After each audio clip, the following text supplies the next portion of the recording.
13, with the star of Paramount Pictures, Alan Ladd, as Dan Holliday.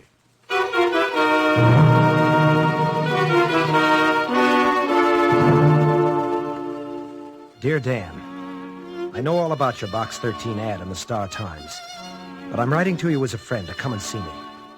As you know, I'm teaching at Riddell College, not too far from where you are. Frankly, I've got a problem. I don't know whether it's anything to get excited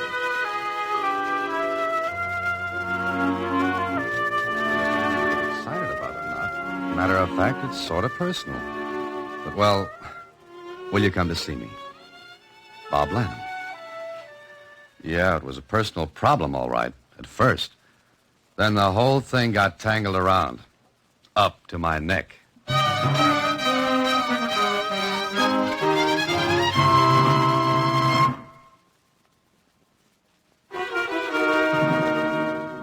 And now, back to Box 13 and Dan Holliday's newest adventure, The Professor and the Puzzle.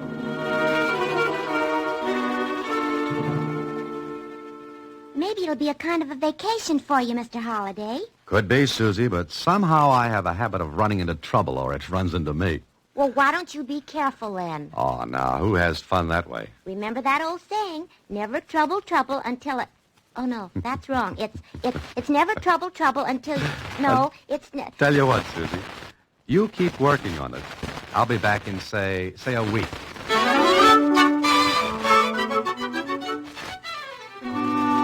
Riddell College in the northern part of the state was one of those little places where classes are more important than football, and education is still the prime reason for the buildings being there. I drove to the campus, found the teachers' club where Bob stayed. He was a bachelor. And later at dinner...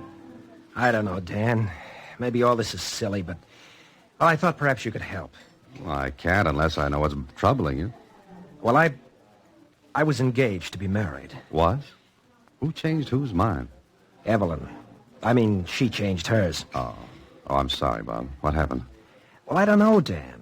Everything was fine for a while, and then, poof, it's all off. And you don't know why? No. Well, did you say something? Do anything? Not that I know of, but... But what, Bob? Listen, let's forget it. I almost sent you a wire telling you to forget my letter. But you didn't. Which means you've got something else on your mind. Want to spill it? All right. But don't let Evelyn know I told you. Well, of course not. Well, everything was fine, as I said, until her uncle committed suicide. Suicide? Oh, I'm sorry, Bob. Now she's going to marry Ed Macklin. Oh, now, wait a minute. Her uncle killed himself, and that makes her break her engagement with you and tie up with this Macklin. Doesn't make much sense, does it? Not enough to do much good. That all you know? Yes. Just a day or so before he died, Evelyn sent back my ring. Just like that, huh? Oh, there was a note, but it wasn't an explanation. Just that she thought it wouldn't work. No hint of that before Uncle's death? None, Dan. Absolutely none. That's what's got me stumped. But I could understand it if there wasn't Ed Macklin. He's lots older than she is. Why, it was a kind of a joke between us that he... Who is Ed Macklin? Well, he was her uncle's assistant. Assistant? I'm making this as clear as a mud puddle. But Evelyn's uncle, Professor Gardner, was professor of mineralogy. Macklin was his laboratory assistant. Oh. And that's all I know. You sure? Well, of course. All right, now the $64 question. Why did Professor Gardner kill himself? Dan, believe me when I tell you he didn't have a reason in the world. Not a single reason.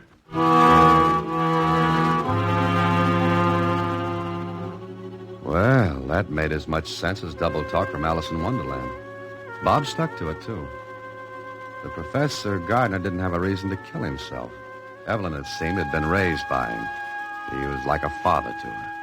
He was respected, well-liked, famous in a small way for his pamphlets and articles. And I got an explanation of his specialty later from Bob in his rooms. He was a crystallographer, Dan. That means he studied the crystallization of minerals. You see, each mineral has its own particular crystalline formation. Salt, for example, as common table salt, crystallizes in a particular way. Galena, we used to call it the crystal in the old radio sets, you remember? That has another form of crystallization. Well, Professor Gardner was an expert. Well, was he working too hard? I don't think so. It was never work for him. Oh, I see. Well, what do I do now? I don't know. I thought maybe you could... Well, I guess it's hopeless. Look, Bob, is it certain that Professor Gardner killed himself? What do you mean? Well, you said there was no reason for suicide. There wasn't. Would anyone have wanted to kill him? No. You're sure, Bob? I said no. Everybody liked him. Maybe somebody didn't. I didn't know of anyone. And suddenly Evelyn breaks off her engagement with you just after her Now, uncle... look, Dan, I'm sorry I got you up here. I guess I was stupid to write to you. Go back and forget the whole thing. You're afraid Evelyn's involved. I'm not. That's what's in the back of your mind, but you're afraid to say so. I said I'm not. Okay, Bob. Still want me to go back? Well? No. No, you find out what you can, Dan. Without getting anyone in trouble. Trouble has a bad habit of popping up. I don't want it to. But you still want me to stay? I guess so. All right. But get this straight, Bob. I am not a detective.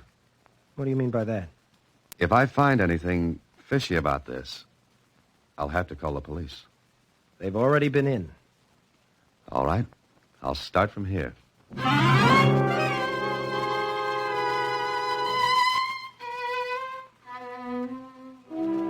For the rest of the evening, we sat and talked.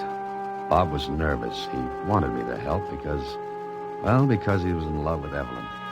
But he didn't want me to help because he was afraid of what might turn up. Well, what could turn up? I found out. It was the next morning that I put in a call to Lieutenant Kling. Waited a half hour. Then ambled down to the local police department of Riddell. Oh, yes, Mr. Holliday. Lieutenant Kling called here. Told me about you. I asked him to, Name's Carson. I'm chief of police here. Yes, I know.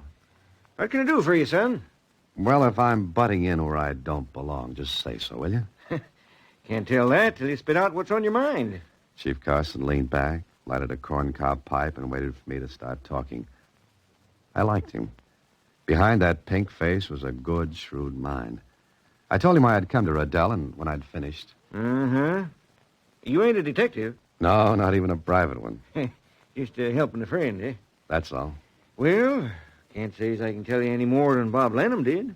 You sure? Yep. Found Professor Gardner in his laboratory. Oh, at the college? No, he had a little workshop back of his house. He was sitting at his table there, his own gun in his hand. Shot himself through the heart.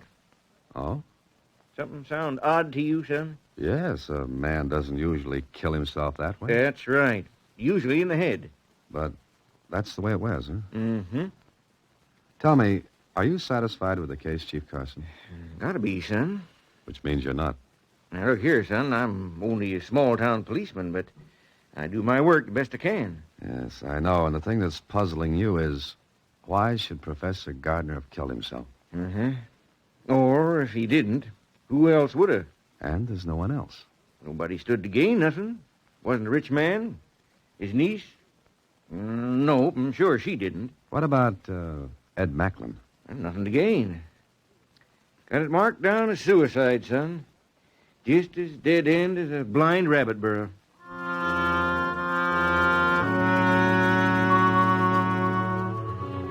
And so it was. A dead end. I didn't press Chief Carson any further. He was shrewd enough to look for clues, and there just weren't any.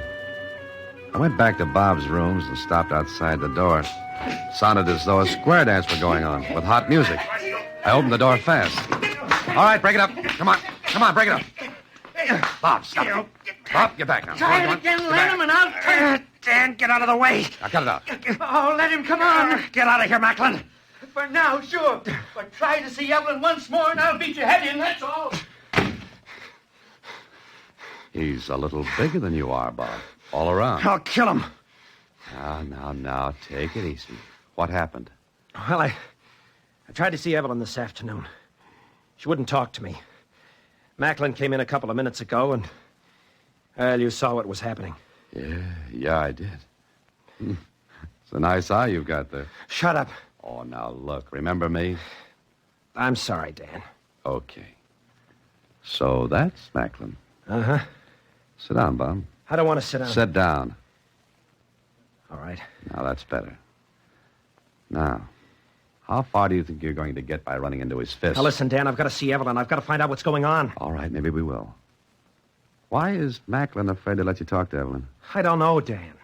I take it he's, well, to use an old-fashioned word, a rival. I never thought so. But then, just before her uncle's suicide, she suddenly switches to Macklin. But why? Why should she? If we find the answer to that, Bob, we'll find out a lot of things. Now, let's get a side of beef and fix up that eye. You're going to look pretty silly teaching class tomorrow with a shiner.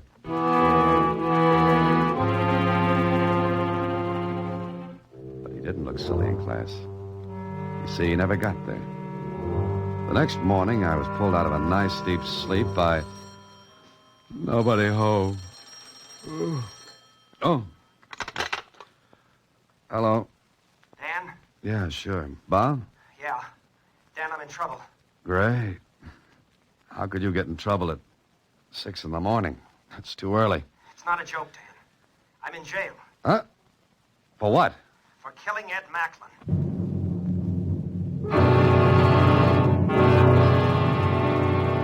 Of course I didn't kill him. I believe you, but look, haven't you got any alibi at all for last night?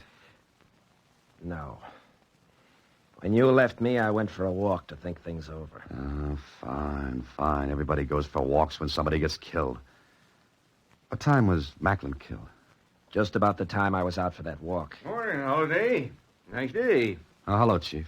You want some breakfast, son? No, nothing. Well, you got to eat, son. Got some ham and eggs. Nothing, I said. Bring it, Chief. He'll eat it. Uh-huh. You want anything? Meaning me? Yeah. Okay, thanks. Oh, not at all. Looks bad, don't it? Yeah. Why did you arrest Bob? Well, you ought to know, son. You saw the fight they was having. One of the teachers living next door to Bob here heard it. And... Oh? Yeah. Well, looks like you've got a motive, Chief. Uh-huh. Macklin takes his girl. They get in a fight. I didn't kill him. Now, I want to believe that, but... Chief, I'd like to talk to Bob if I can. Huh? Oh. All right, I'll get the ham and eggs. Be back in maybe 10 minutes. Don't you believe me, Dan? Oh, of course I do, Bob. Look, how was Macklin killed? Knife. His own. Uh-huh. Now, listen, I've got to see Evelyn. What for? Because I believe everything goes back to her uncle and his death. How? I don't know. I'd like to find out. Nothing makes sense. Nobody had a motive for killing Professor Gardner. And everyone says he couldn't have killed himself because he didn't have a reason. So what have you got? What have I got? Bob, I haven't the faintest idea. Yet.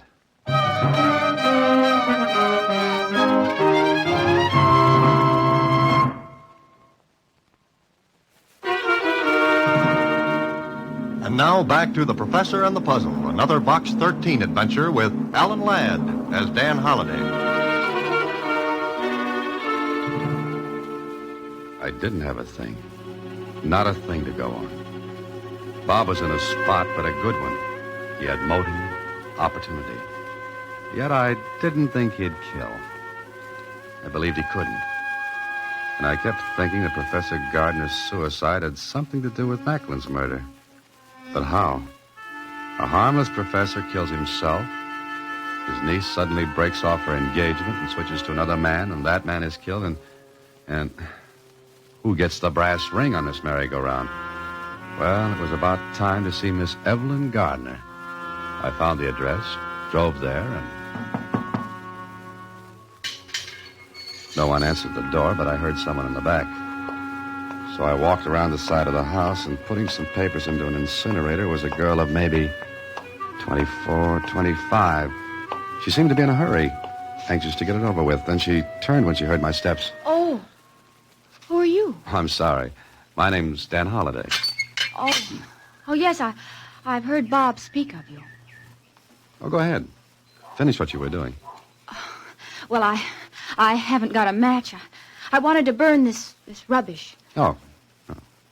Here's a match. I'll light it for you. Oh, no, I can do it. Oh, it's no trouble. I said I'd do it. Well, all right. Here's the match. Thank you. Whatever she was burning, she was anxious to get it over with. But she was a little nervous, and the match went out. Oh, Please, have you another match? No, I'm sorry. I'm afraid that was the last one I had. Well, I'll have to get some. Will you come into the house? Oh, thank you. Did Bob come with you, Mr. Holliday? Bob? Haven't you heard? Heard? Heard what? No one's told you? Told me what? What are you talking about?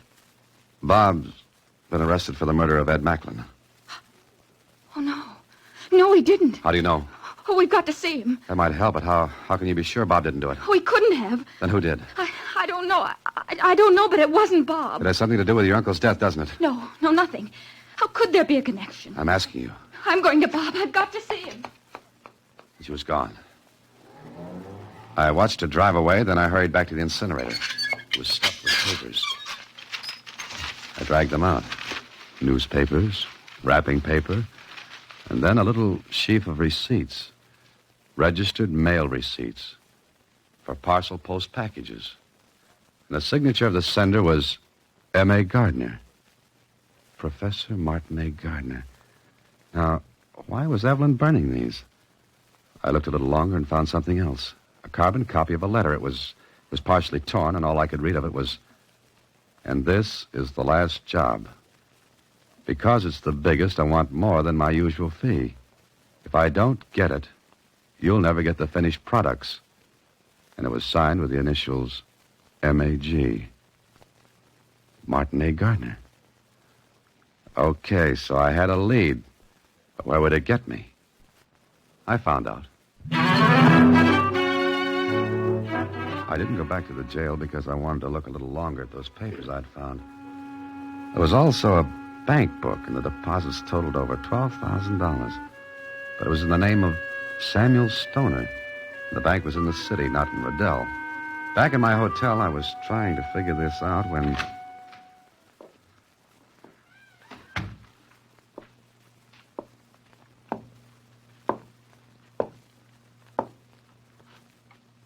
Hello. You know, that thing's liable to go off. Yeah, it could. Mind if I sit down? I wasn't expecting company.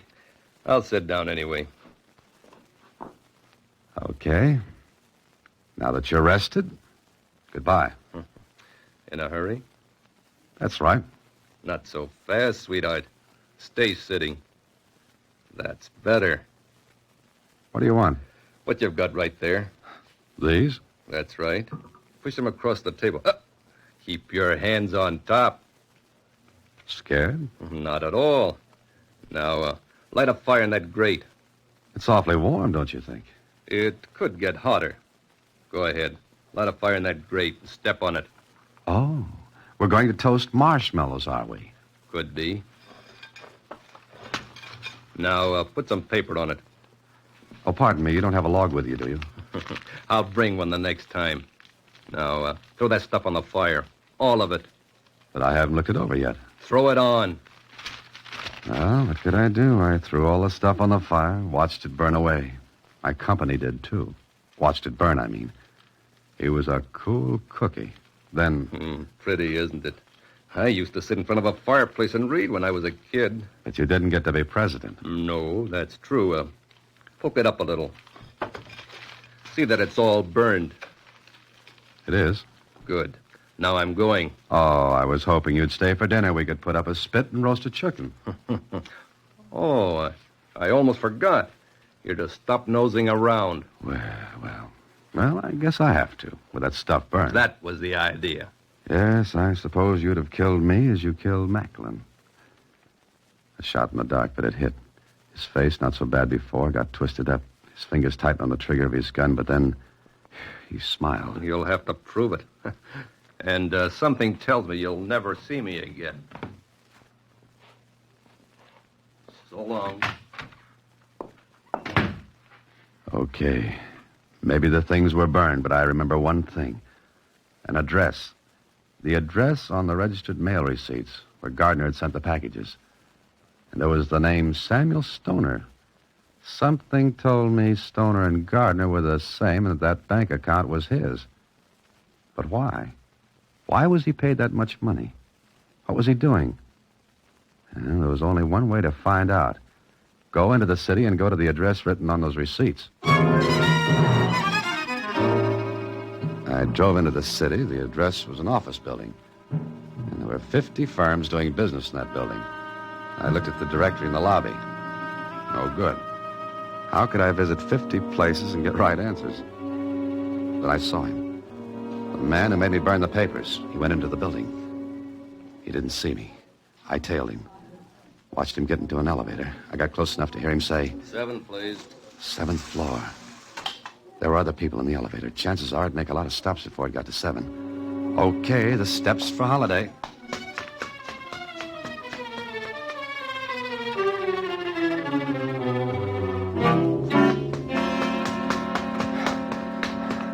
I wondered if I'd made it then.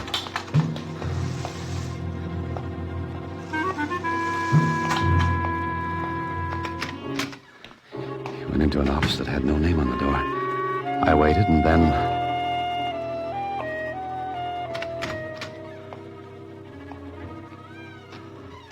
There was an outer office with no one in it. What about it? Then I heard voices. Are we clear? Macklin's dead. You killed him, I suppose. Uh-huh.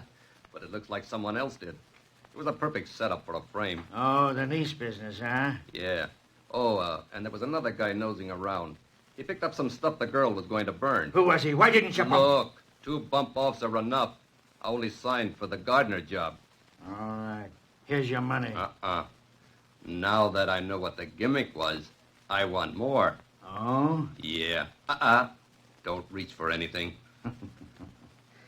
All right, I'll cut you in on this. That's better. Wait a minute. This other fella. Don't worry. I made him burn the stuff he took from the incinerator. You idiot, you should have... I told you killing Macklin wasn't in on the deal. But he had this. I had to kill him to get it. You sure you're clean on the gardener thing? I know I am. I killed him with his own gun while the machines in that shop were running. Nobody heard the shot. Suicide. All right, now get out of here. I'm taking this with me. Put that down. Don't worry. We'll split on it. I just want to make sure there's no double cross. Now, see you later. I stepped back, waited. Then as he came through the door, I knocked the gun out of his hand and grabbed it. Stay where you are. What the... Well, so you a fella... Shut up. I'll take what you brought back. No. Hand it over, Cookie. Come on. Well. Okay, let's all take a trip to headquarters. Well, with those 2 sweethearts safely tucked away, I began to put the pieces together. I did some reading, then I went back to Riddell. Went back to see Bob. Dan, where you been? Playing tag with a man, Bob. Got a phone call, Holiday, from the city. You're letting me out? I think they are. Yep. No more free meals on the town, Bob. Come on. But Dan, what happened? We've got to go see Evelyn right away. And straighten out a few things. Now, sit down.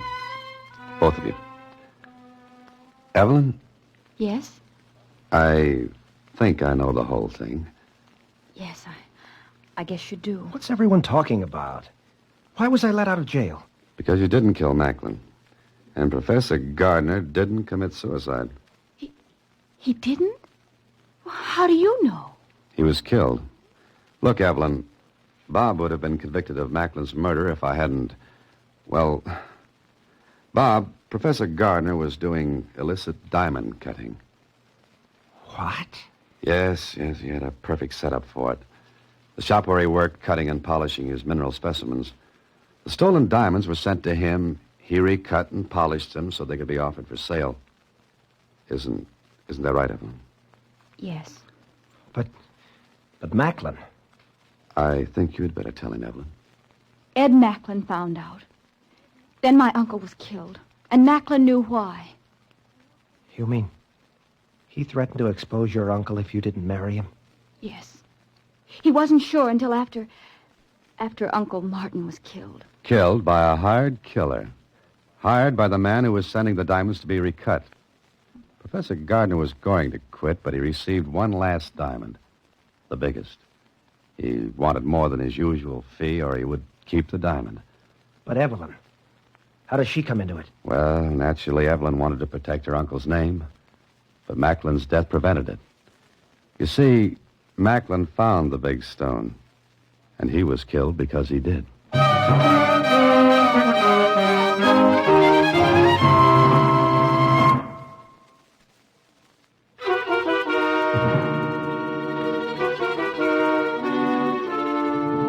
Welcome back, Mr. Holliday.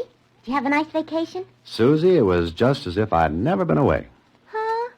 You mean you didn't take a vacation at all? Well, not exactly, Susie. Oh. You mean it was like a typical holiday? What? I made a joke. Get it? Oh. Good night, Susie.